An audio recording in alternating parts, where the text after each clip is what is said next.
I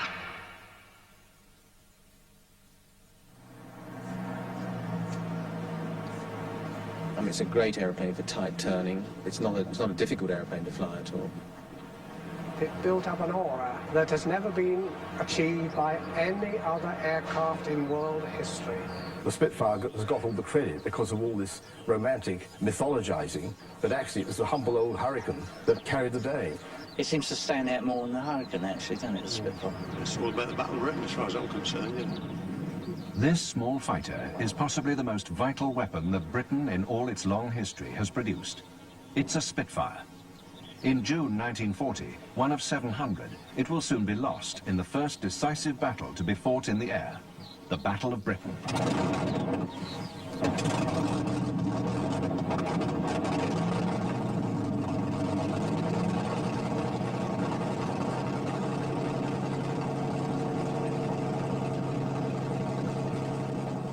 The Spitfire would fight the contemporary German Messerschmitt, in many ways a similar machine, though one produced from very different motives.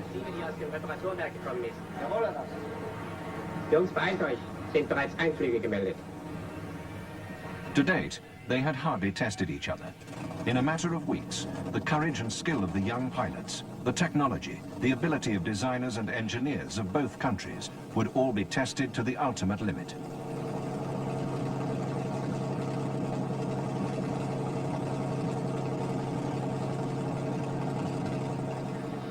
Both the Me-109 and the Spitfire were, of course, killing machines, the difference being that the German fighter looked it. The Spitfire having a refined air, which somehow placed it above the vulgar havoc of war.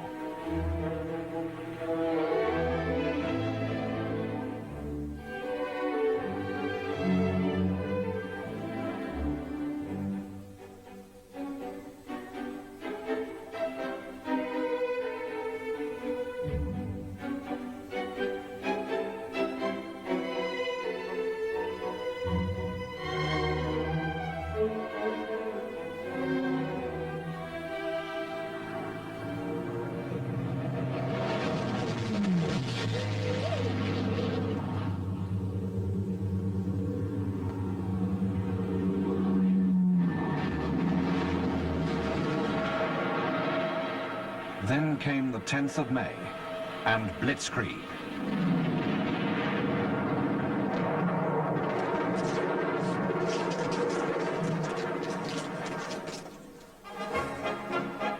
What General Weygand called the Battle of France is over. I expect that the Battle of Britain is about to begin. The whole fury and might of the enemy must very soon be turned on us. Hitler knows that he will have to break us in this island or lose the war.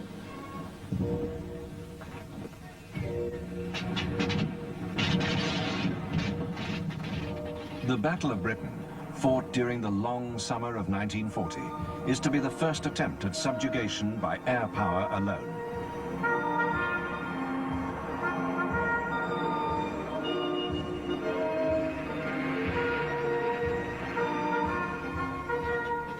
The German pilots are confident. Many, like Werner Mulders, soon to be an ace with 100 kills, have learned their grim trade over Spain, Poland, the Low Countries and France.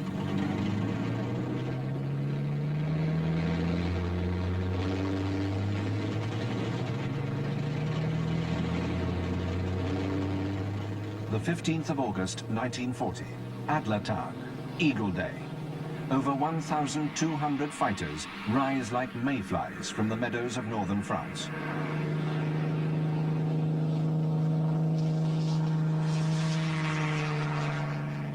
(1,800 bombers, Heinkels, Junkers and Dorniers, escorted by the Messerschmitts, take off and set course for England.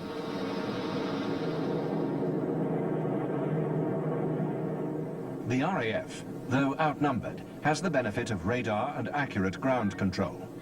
But the Luftwaffe has yet to taste defeat. The outcome of the battle lies in the hands of the young fighter pilots.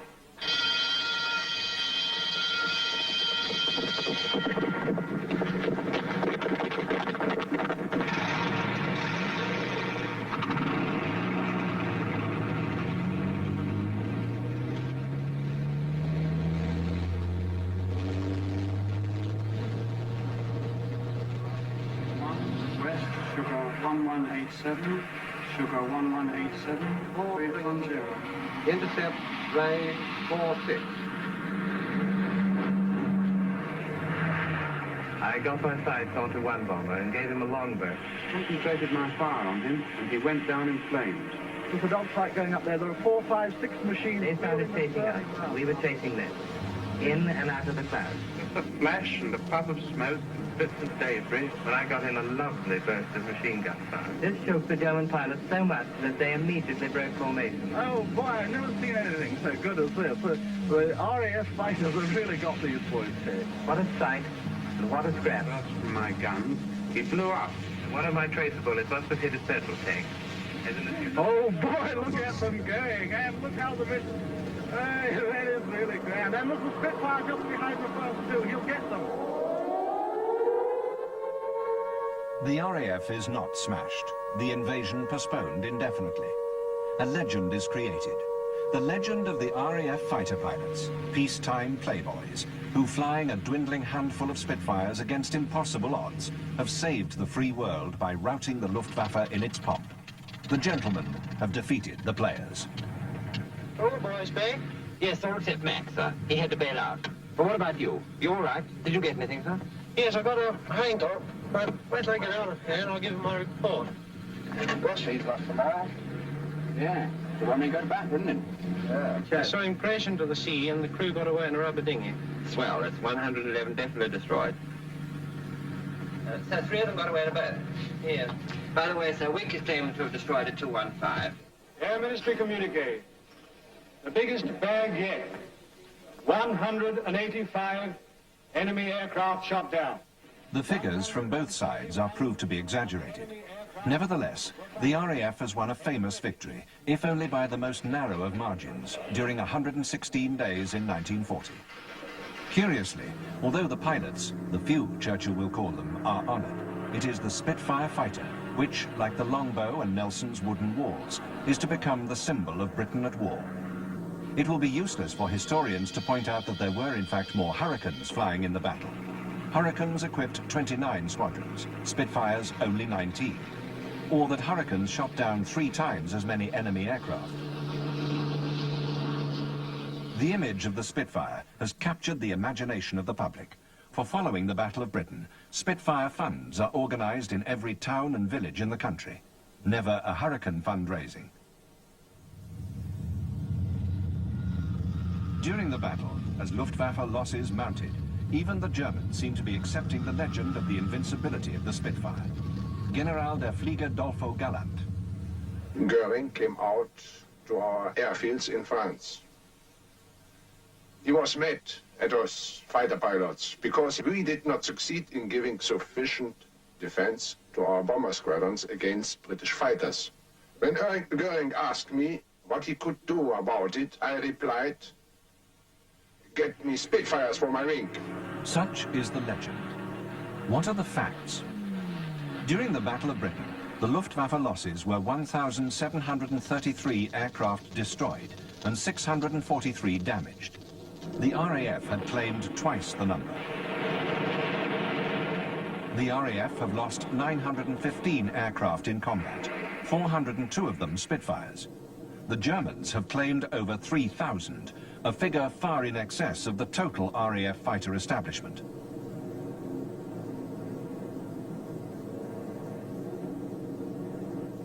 The RAF have also lost 415 fighter pilots killed in action, and few of those who survived the battle will survive the war.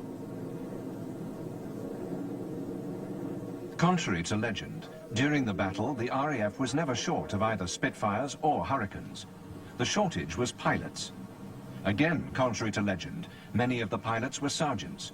It took a year to train a fighter pilot.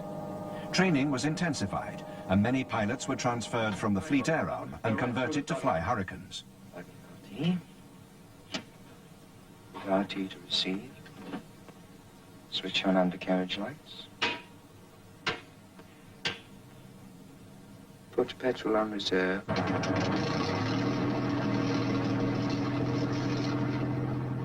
History has not been kind to the Hurricane, which was not markedly inferior to the early Spitfire. It was easier to fly and land. It was a better gun platform. True, the Hurricane was not as fast, so as far as possible, Hurricanes attacked the bombers.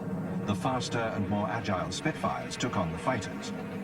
The Spitfires and Hurricanes were complementary, but in 1940, and certainly today, 50 years on, the Spitfire stands secure as the winner of the Battle of Britain and as the supreme fighter of all time.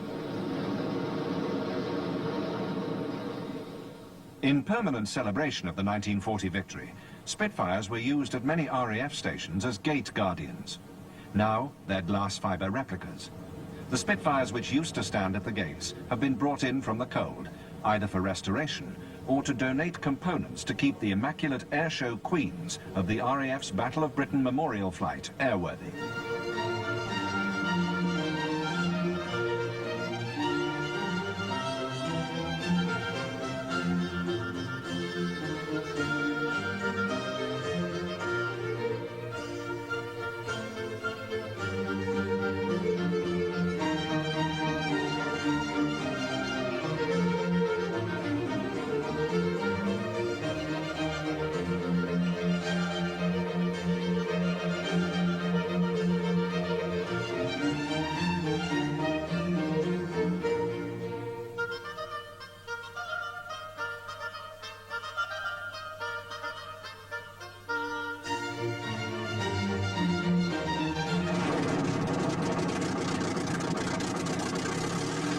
Squadron leader Paul Day taxis a Spitfire of the memorial flight at Coningsby to delight an airshow audience, most of whom could not have been born when in 1941 this Spitfire was the fastest fighter in the RAF. The origins of the Spitfire began 10 years earlier than that. In 1931, the fastest fighters in the RAF were these most elegant Hawker Fury biplanes. They're the first RAF fighters to exceed 200 miles per hour in level flight. Powered by a 650 horsepower Rolls-Royce engine, they have a maximum speed of 207 miles per hour and are delightful to fly. At that time, these two men had other ideas about the speed of RAF aircraft: Sir Henry Royce and Reginald Mitchell. Royce was the driving force behind the Rolls-Royce car and aero engine concern. Reginald Mitchell was chief designer for the Supermarine Company of Woolston, Southampton, which specialized in the construction of flying boats. Mitchell had designed a series of all-metal monoplane racing seaplanes, entered as the RAF high-speed flight to compete for the Schneider Trophy, an international event for seaplanes which became the venue for the absolute world speed record. Britain had won the two previous meetings. To win the trophy outright, Britain had to win the third meeting, to be held at Calshot in 1931. The Air Ministry declined to finance the three aircraft. To the lasting shame of the government of the day, it was left to a private citizen, Lady Houston, to put up £100,000 for the construction of the 1931 seaplanes Mitchell had designed. They were built around a new 36-litre V12 supercharged Rolls-Royce R engine, designed and developed to produce the then unheard-of figure of 2,600 horsepower. This enabled the Supermarines to win the Schneider Trophy outright, and then to raise the absolute world speed record to a staggering 406.7 miles per hour.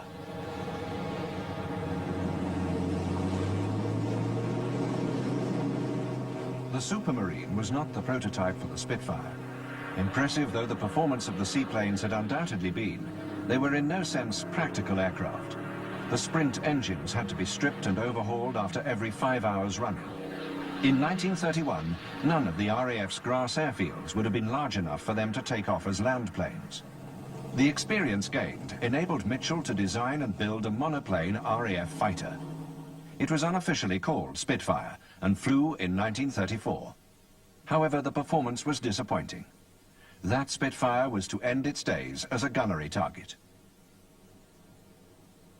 Back to the drawing board. Mitchell revised the design with a retractable undercarriage and enclosed cockpit, though still retaining the underpowered Rolls Goshawk. The Air Ministry was not enthusiastic. A still later version, again Goshawk powered, was offered. It also failed to excite official interest. though the elliptical wings hinted at a familiar shape to come. In 1934, Rolls-Royce had been on the point of giving up aero-engine manufacture. They announced a new engine based on the record-breaking 36-litre Schneider Trophy R that had been scaled down to a mere 27 litres to produce a lightweight V12 military aero engine in the 1,000 horsepower class. It was to be named Merlin. In 1934, it represented the world peak of applied technology.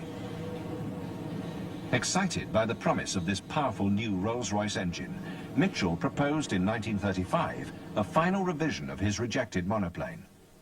It was clean and purposeful. However, the elliptical wings caused official disquiet, for though aerodynamically efficient, they would be difficult to manufacture. Nevertheless, a £10,000 contract was offered for the prototype, to be ready by October 1935. At Hawker's, a rival fighter is on the drawing board. It's been designed by Sidney Cam, who was also responsible for the Fury, and it too will be a Merlin-powered monoplane. As you know, we've been thinking around this problem for some time, and without any doubt it means leaving the biplane, which we know so well, and going to the monoplane with heavier armament and many new features such as closed cockpit, retractable undercarriage, higher wing loading, and of course, new structural problems. The biplane Fury became the monoplane Hurricane. In 1935, 600 were ordered. The Hurricane was an easier proposition to manufacture than the rival Spitfire. It was the end of a simple wood, metal and fabric technology which began with the Sopwiths of 1917. The Spitfire was a complex new all-metal technology. The planning of Britain's new air program begins to show results. Preview is given of Vicker's contribution to the mightier air fleet, which will bring air supremacy to Britain. The Spitfire takes off first. This is the latest type of single-seater fighter, and as you can see, a monoplane. In design and construction, she is not unlike the last Schneider Trophy winner. That she is going to be a great asset to the RAF is pretty obvious. We are flying along in our own plane at about 175, so what speed she is capable of, you may judge from the pace at which she overtakes us. July 1936. Geoffrey Quill, the test pilot. Mitchell was in the chase plane. Sadly, he was not to live to see his design into production, for he died the following year of cancer at the early age of 42. Mitchell was succeeded by his chief draftsman, Joe Smith, as the Spitfire went into production. Mitchell had this power, not only was he a great designer, but he had this essential quality that he was able to build up an extremely competent team around him and to really make it work as a team and control it. And this is, of course, what this is a good airplane. It can't be done any other way. I think it's right to say that at the time, not everybody believed that the Spitfire was a good airplane or even a practical airplane. There was a very widely held view that it was far too much influenced by the racing experience that Supermarines had, and that it was, in fact, nothing more or less than a sort of racehorse which was quite unsuitable for the hurly-burly of service life, and a lot of people thought it was the engineering was too difficult, it couldn't be produced. And it very nearly wasn't, for what would become a depressingly familiar failing of British industry was soon manifest. The production of the first order for 310 Spitfires fell behind schedule and went over budget. There were appalling delays because of the inability of the subcontractors to actually fabricate, for example, the wings of the Spitfire, and so the Spitfire was delivered to the squadrons 18 months after the Messerschmitt 109 was delivered to the German squadrons. The Messerschmitt is a sort of Mercedes job. In other words, it entirely understands production engineering, the problems of fabrication and manufacture, and was designed as that from the start, and therefore it is less romantic, less beautiful, but in its way just as effective and much more easy to produce. And what people don't often realize is that the later marks of Spitfire took 3 times the man-hours to produce as the later marks of Messerschmitt. I think the difference between the Spitfire and the Messerschmitt is a total difference in the philosophy of making anything. To me, the Spitfire is part of British romanticism and love of individual craftsmanship, you know, the beautiful thing, the kind of sports car ideal, and was designed by Mitchell himself with no idea whatsoever about the problems of production engineering. No, it wasn't designed with mass production 22,000 eventually, in mind at all. It was an advanced aeroplane, a thoroughbred aeroplane with no concessions to anything except aerodynamics. And the Spitfire was a very advanced aeroplane for its time because it was just the start of stress skin wings and fuselage. Fuselage of the Spitfire never gave any problem, but the wings were complicated. They were very thin, much thinner than any previous aeroplane, and they were elliptical to get the best aerodynamic results. So they were a complicated production job, and Supermarines didn't do them themselves. Supermarines, when the Spitfire came into production, had only 600 people. By 1940, they doubled it, and by the end of the war, they had 10,000 spread around. But the wings were subcontracted out to General Aircraft, to Pobjoy Motors, to Press Steel at Cowley. And so they were built in various places and then brought together, and they didn't all fit together. So this held up things to begin with, but it's unfair to say they didn't get going, because they did. As Spitfire production belatedly got underway in 1938, the last months of peace were ebbing away.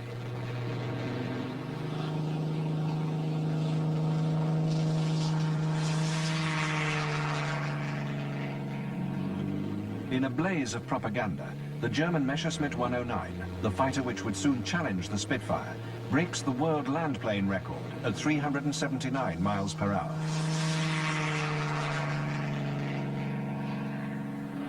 It was in fact a special aircraft, though the Germans claimed it only to be a slightly modified service Me-109.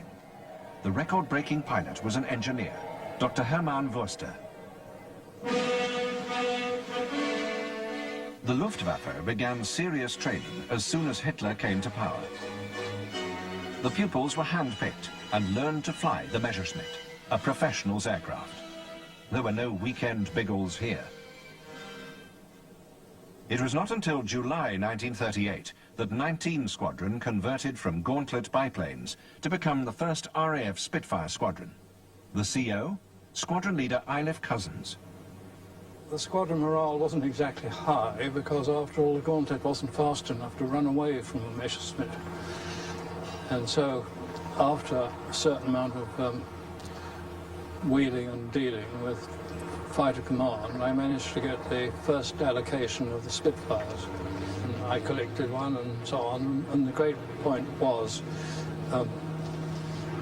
could the average pilot fly a Spitfire without any duel, because there were no dual Spitfires. So consequently we had an indoctrination program whereby he watched somebody take off who knew the ropes, and of course read the manual and had hints and tips and so on, and gave him a pat on the back and said, it's all yours. One unlikely pupil was the Under-Secretary of State for Air, Captain Balfour, who showed keen ministerial interest. What is more, having got into a flying suit, he takes the machine for a spin. An Under-Secretary of State who can handle the fastest aircraft of the service at 300 miles an hour. 19 Squadron, with 9 others, were Spitfire equipped just as war was declared in September 1939.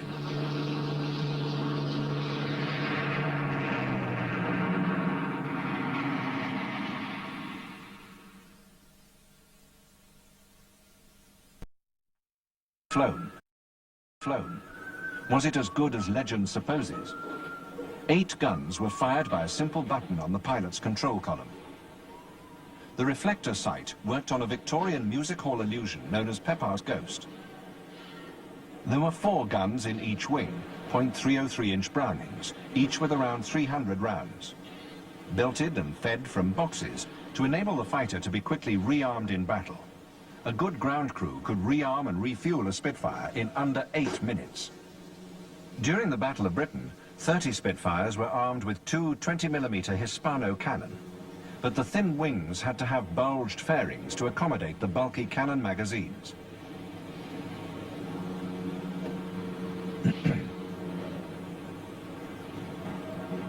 Due to the tendency of the early cannon to jam, machine guns were preferred. They were traditionally protected by the application of doped fabric to the gun ports. By the onset of the Battle of Britain, The variable pitch propellers of Spitfires and Hurricanes had been fitted with a constant speed unit. In the simplest terms, an automatic in place of a manual control. It meant that pilots could use full combat power without the danger of over-revving the engines. The primary flying controls were manual, operated directly by the pilot, though the landing flaps did operate by compressed air. The radio, wireless in 1940, was the TR-9, an HF AM set which could be picked up by an all-wave domestic radio. People listened enthralled to the new lexicon of combat: scramble, Angels 1-5, bandits, tally-ho, and the screams of boys trapped in blazing cockpits. A preserved Mark II built by Westlands in 1940. It's undergoing a major overhaul. Tony Bianchi, Spitfire pilot and restorer of wartime aircraft, is responsible for the overhaul. Morning. How's it going? Well, I think this camshaft's okay, but we're going to have to check the other one just to be on the safe side. Well, we've been lucky with these, haven't we? The 1940 Spitfire, which could do about 350 miles per hour, was a simple machine. It had no electronics. The instruments are operated by vacuum or pressure.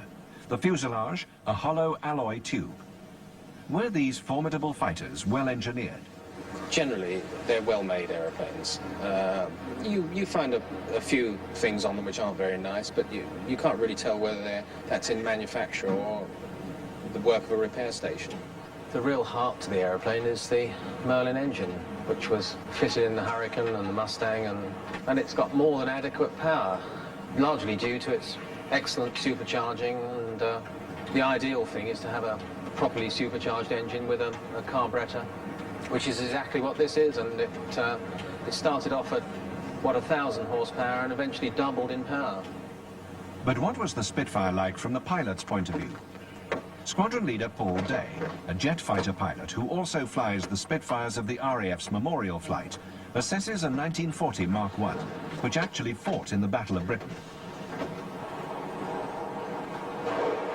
Okay, of the things which are possibly undesirable as a design feature, because of the left-hand positioning of the throttle quadrant where it needs to be, it means the undercarriage controls are on the right, and consequently immediately after takeoff one changes hands, so that's a little undesirable. Flaps, which are here and reasonably well positioned for operation, have no function in terms of performance flap like a Messerschmitt slats. They are simply either down or up, and for most of the time on a Spitfire they would be up, so they offer you nothing other than full drag for landing. Of the rest of it, it's not badly positioned in terms of instrumentation, except that the engine instruments, which are clustered over on the right-hand side, are not particularly attention-getting in terms of you having a problem during a period of high workload. I think the first thing you would know is oil on the windscreen or smoke. Because of the addition of the armoured glass and the columns here, it very much restricts vision forward. There would be a reflector gun sight here, which will restrict it even further. These panels are not particularly good. Quality of the glass here is actually extremely poor and distortive, and therefore will cut down the range at which you're going to see somebody. That having been said, there are also problems now in that it is very difficult to turn one's head around and look backwards, which one needs to do because it's where the problem will arise most of the time. For that we have a tiny little makeup mirror here, so you're scanning a very small fixed piece of sky. Out front, there's a good 6-8 feet of nose, 10 feet of nose if you're talking Griffon Spitfire, under which all manner of nastiness can be going on. For instance, even nowadays, low level in a Griffon Spitfire, at 500 feet, the next 3 miles is blind to you under the nose. You then come to what can you see actually out of the cockpit, and of course what you can see is mainly this wonderful elliptical wing under which all manner of other problems are going to be hiding. So all in all, the wing is wonderful, but the wing is very, very much in the way in terms of what you'd expect of certainly a modern combat aeroplane. There's far too much nose, and because you're constrained in the cockpit, actually seeing behind you where the trouble normally comes from is somewhat of a labour of love. It's light and agile, and it is given the lineage of other World War II fighters, well up in its class. It has the clear benefit that it's got an excellent CSU, i.e. a variable pitch propeller. Throttle quadrants where you want it to be. The actual system for arming and firing the whole thing was where you want it to be, and extremely simple. Not unlike some modern fighters. Given the small cockpit, you can in fact get an awful lot of back stick with quite a reasonable amount of aileron. So all in all, yes, as a dogfight aeroplane of that era, it's pretty good. So as it turned out, Reginald Mitchell got it more or less right. I think Mitchell got it absolutely right, yes, indeed. He was the quantum jump in fighter design, and I think had we not had it, we could have been in big trouble.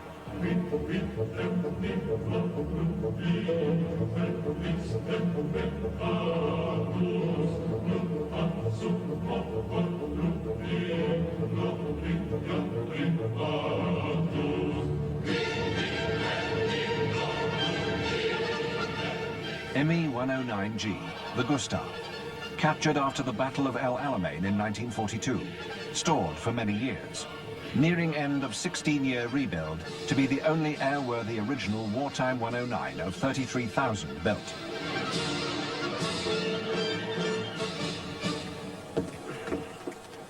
Paul Day, Spitfire pilot and Spitfire critic, climbs into a Messerschmitt for the first time.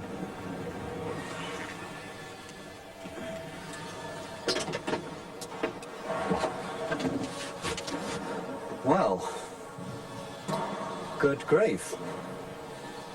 The overall impression is actually most discouraging. The canopy, the whole design of the canopy seems to be based on a Kaiser's helmet or an afterthought or I really don't know what. The second immediate impression is just how unbelievably small it is.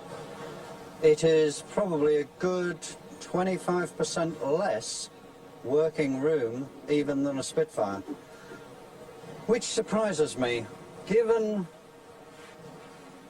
that I'm lightly built and didn't have that much room in a Spitfire. There is actually no room whatsoever, and in fact I could do with a lot more room at shoulder height here. There is quite considerable interference with the ability to move the stick left and right. It affects your ability to swivel round even without the canopy shut. Right, well, let's see what it's like with the lid down.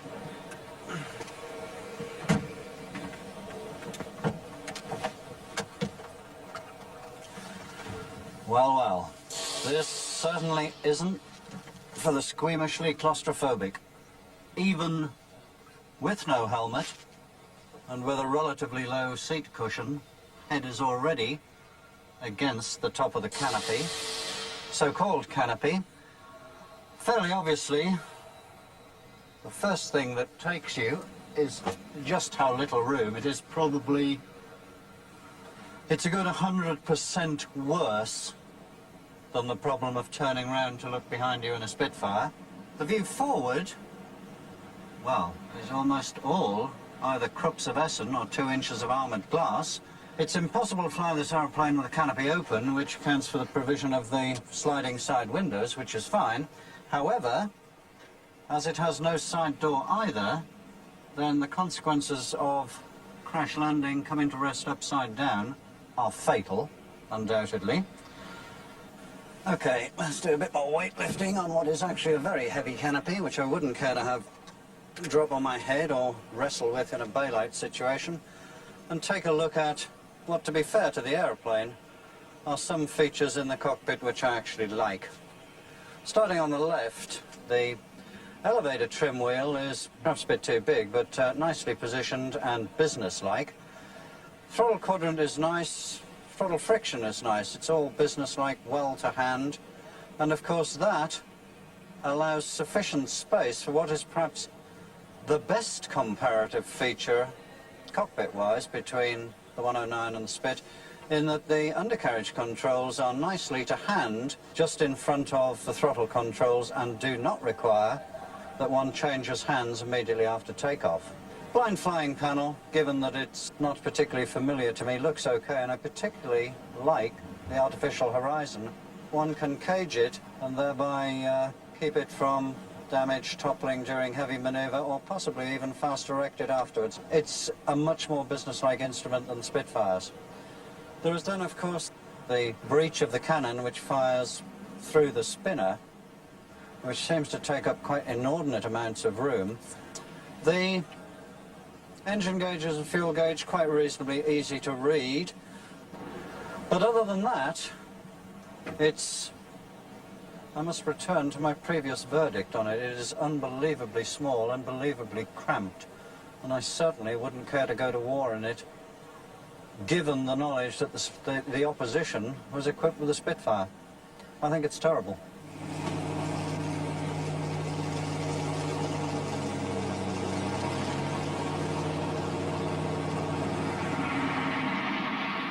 The Gustav of 1942 was the most numerous variant of the Messerschmitt 109s built during the war years. It was, as has been said, produced in a third of the man-hours a Spitfire 5 required. Yet it was more technically advanced. For example, its Daimler-Benz engine was fuel-injected, and the airframe seems well-engineered. Tony Bianchi. Yeah, I must say it's quite an eye-opener to me. I've always been led to believe that the 109 wasn't very well made, and there were all sorts of complications on it, but on first appraisal, it's certainly superb. Fuselage, for instance, it's got very nicely let-in skins onto a frame, and they're let in very carefully, and it's nicely flush riveted. It's a second-generation monocoque aircraft, and it's certainly more modern in areas.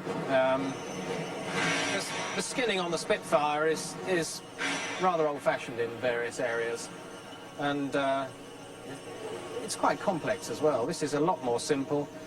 There's no double curve skins at all on the fuselage anywhere. It's all really quite easily done in the field for repair, and I'm sure in manufacture it was very simple and easy. I was always under the impression they were hurried in some areas. Okay, there's some skins which haven't been particularly nicely put on, but it doesn't detract away from its general quality. There's some beautiful engineering in it, and some excellent quality workmanship as well. All the sort of general servicing, such as removing sparking plugs, is very much easier than, for instance, with a Merlin. Getting the lead ends on is difficult, but with this, it's very easily accessible. The cowlings are very easy to undo. You don't have the same problem as with a Spit, for instance. Lots of cowling fasteners that you usually shaken to pieces and worn out. With this, it's 3 fasteners and you undo the cowling. You can get the oil cooler easily. Wonderfully accessible. The Spitfire in its own way it's a completely different sort of aircraft. This, I think you'd have to be attuned to it and be used to continental aeroplanes to feel the benefit. I must say the Merlin looks old-fashioned. This engine certainly looks like looking at a German Grand Prix car of the pre-war period, and at the moment it's beautifully clean, and it's very much an engineering job, probably over-engineered for its needs at the time. However, the Me-109s were not easy aircraft to fly. Indeed, one Luftwaffe test pilot described the landing characteristics of the Gustav as malicious. Over 1,500 student pilots were killed in flying accidents in 109s in the first 2 years of the war. No wonder congratulations were in order following a successful student's landing. But why were the Me-109 so difficult? Boscombe Down test pilot Reg Hallam. Part of the problem is the geometry of this undercarriage. You can see how the legs are splayed out like that, and if you do get the airplane going sideways on takeoff and landing, the leg wants to dig in and cause the swing to increase. And also, there's 2 or 3 degrees of toe-in on the wheels, and if you do get up on one wheel, the airplane wants to sort of bicycle around like that. So it's very important to keep the nose of the airplane pointing in the right direction on takeoff and landing. And to be able to do that, of course, you've got to see. You need to be able to see out to the front well, and that's just what you don't have in this aeroplane. So you've got to work particularly hard in looking left and right on takeoff and landing to keep your directional control. An interesting feature is this leading edge slat. you should be able to push it in with one finger. They operate automatically when you're pulling the aeroplane hard in maneuver or flying it slowly. And what happens is they pop out like that, and then high energy air goes through this slot and over the upper surface of the wing, and you get extra lift that way. They're very gentle and benign in operation. They work very smoothly, and even if they operate asymmetrically, one before the other, you don't get any of those nasty snatch rolls that you can get on some aeroplanes that have this design feature. They're very, very smooth handling devices. Malta, 1942. The island is under siege, and the only defenders, a few war-weary hurricanes, which are totally outclassed.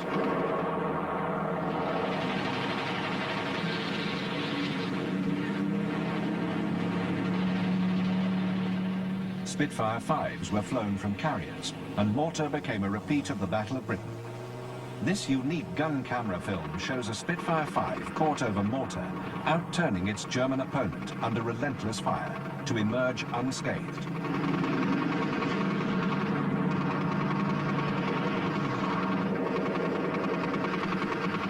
Spitfires had turned the air battle. The siege was lifted, and soon Spitfires flew from Malta to support the 8th Army as bombers. An RAF Spitfire pilot who fought the Messerschmitts over Malta, Laddie Lucas. We always had a very high regard for them, 109 Fs and Gs as we had there in 1942, and the Luftwaffe flew them awfully well. They got the most they could out of these aeroplanes. They flew them very fast with these open line abreast fours, pairs of aircraft and fours.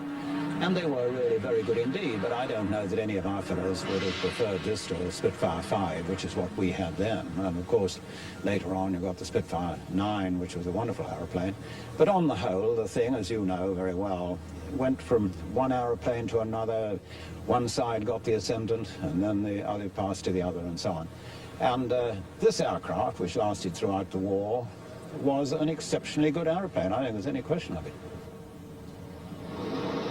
Well, I've never found a Spitfire pilot yet who wasn't prepared to take on a Messerschmitt 109 F or G in his Spitfire 5. But the problem came, and I can remember it so well, at the end of 1941, early part of 1942, suddenly these Focke-Wulf 190s appeared. And that was a different couple of fish. I mean, we had 3 or so terrible months with the 5s against the Focke-Wulf 190s because they were definitely superior. I mean, up to about 22 or 23,000 feet. They really were, and it was a very, very rough time indeed. The Focke-Wulf 190, the butcher bird as it was called, was indeed formidable. Its 1,700 horsepower BMW radial engine gave it a speed of over 400 miles per hour. It was agile, very well armed, and completely outclassed the 365 mile per hour Spitfire 5. It was considered a most serious threat to the RAF, whose hard-won air superiority was suddenly cast into doubt. But then, with the genius of Supermarines and Rolls-Royce, they introduced the Spitfire 9 with the Merlin 61 series, the 61 and the 66 engine with a 2-speed, 2-stage blower, which came in at, as I remember it, 14,000 and then 23 or 24,000 feet, and really put some G behind it. And the thing was, I mean, that, of course, the Focke-Wulf 190 pilots who had had a field day with us in the 5s, with the Merlin 45s, they saw these aircraft, these Spitfire 9s, they didn't know they were 9s at all, they thought they were 5s, they thought they were going to have another field day. And then Johnny Johnson and all these fellows with these Canadians and the 9s there simply took the pants off them, and they never knew what hit them. The Spitfire 9 was the first major variant to exceed 400 miles per hour, the speed of the S6Bs of 1931. Spitfire production at Castle Bromwich peaks at 320 a month. We absolutely depended on the Americans for our whole rearmament program, and the Spitfire included. We depended on them for the advanced machine tools that fabricated the engines and the airframes. We depended on them for the Browning machine guns. We actually depended on them enormously for instruments and instrument panels because, in a word, the poor old Brits at that time had a rather weak high technology industry in terms of machine tools and instruments. You just had to import it. Of course we did buy those magnificent Pratt & Whitney jig borers and so on, which were the best in the world, and the Germans bought them too, and so did the French, so that the Americans were producing those things, but we delivered a lot of things the other way. Nobody had a monopoly of the best ideas before the war or even during the war, and we were well, of course, the Americans didn't have a fighter worth anything until the Mustang came along with the Merlin engine to a British specification. So it was a two-way road. One of the problems of British industry during the war was that it was even then bedeviled by go-slows and unofficial strikes, and therefore aircraft production tended to suffer quite a bit. Not much as it appears in terms of the overall numbers, but just enough disruption to cause quite a lot of alarm to the government at the time. They had some unrest, but nothing serious. There were no major strikes, no. They were just really getting into the ideas of what mass production, or what for those days was mass production, was all about. And of course there were a few problems to iron out, but they weren't held up. And the fact that twice as many Spitfires and Hurricanes together were built during the Battle of Britain, compared with the Germans' output of Messerschmitts, shows that it wasn't too bad an effort anyway. As Spitfires were built under pressures of war, what problems did they pose on their first flight? Chief Test Pilot Alec Henschel. We had plenty of aircraft that gave trouble, but that's what our job was for, was to find out what the trouble was, to locate it and put it right. I should think very little trouble with the fuselage as such. Possibly some troubles with the engine at times, like skew gear failure. You could fly an aircraft on test probably 3-4 times, be perfectly okay, and then at normal revs, normal boost, the engine would suddenly stop because the two magnetos being cut off. But I think possibly, apart from the skew gears, piston failure was probably the most disconcerting, depending on when the engine suffered its damage. I did have one in a dive that the piston seized, the whole engine seized, and then because we were in the dive with the prop thrust overloading the bearers, the engine and the cowlings were starting to break up and fly around, and before I knew where I was, I'd been flung out also.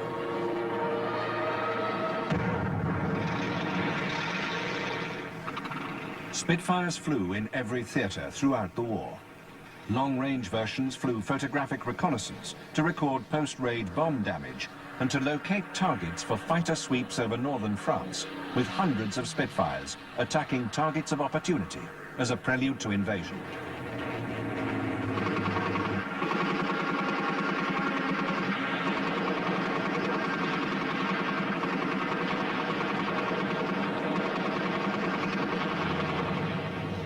Seafires flew from carriers on every ocean, including the Pacific.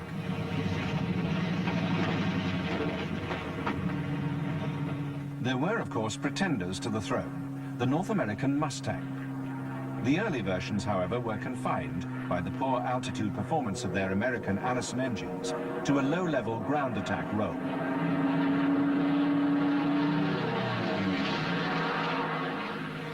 But later versions with Rolls-Royce Merlins became excellent long-range escort fighters.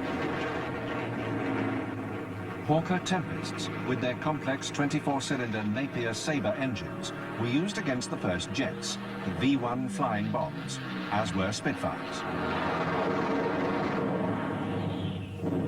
350 V-1s were shot down by fighters, though attacking a V-1 was never popular. As the Allied armies advanced, Spitfires operated from makeshift forward airstrips. These are flying with the 12th US Air Force in North Africa, some of the 350 Spitfires given to the United States. As the war ended, Spitfires flew in celebration. They had served with distinction from the first day of the war to the last. I mean, you ask me what was the best fighter aircraft of the war. I mean, for the purposes that we used it for, the Spitfire was outstanding. They would linger onto the jet age, well into the 50s, the last on meteorological flights.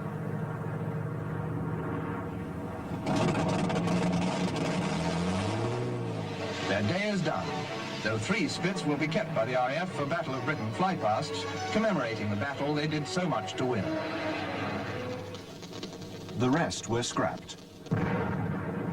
Or, like that first Spitfire, used for target practice.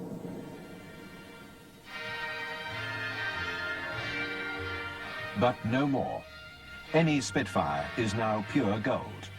At a secret workshop in Hampshire, not far from where the first were built, there is more than nostalgia to be found.